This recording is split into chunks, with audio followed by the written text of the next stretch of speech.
Bali, ito rin nga po yung part 2 ng aming media day nga po dito sa May Iriga Plaza. Sobrang nakakatuwa at nakakataba nga ng puso na makita at makasama mo nga ang mga Rinconada vloggers. At syempre, ang pinaka-exciting part, tikiman time!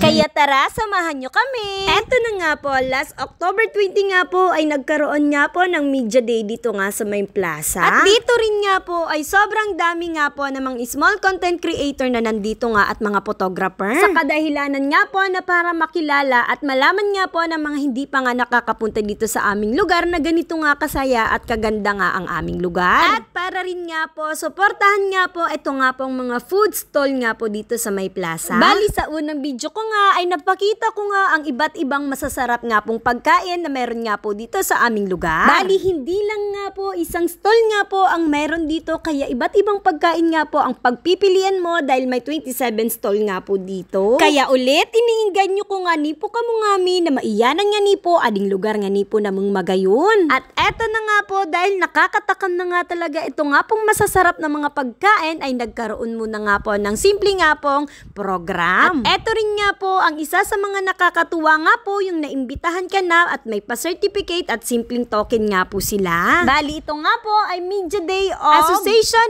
of Plaza Foods Stall Owner of Iriga City. Lubos, salamat nga ni po sa pag-imbita nga ni po kay Musumi and Mommy Vlog. Pero bago nga ni po i-shoutout ko man nga ni po pala na ding mga nagpa-picture nga ni kanakang mga magagayon. Baka nga ni po akong sikat pero agko nga ni po mga tawong nakaka-appreciate po nga ni kanaka. Salamat nga ni po sa pirming pagsuporta nga ni ka na ni Musumi. At pagkatapos nga po ay nag-picture-picture lang nga po kaming lahat nga po. Eto nga po yung mga kasama ko nga pong small content creator at influencer nga po. At sana i-follow nyo rin nga po sila. At bali, nandito na nga po tayo sa exciting part. Eat well! Tikiman time!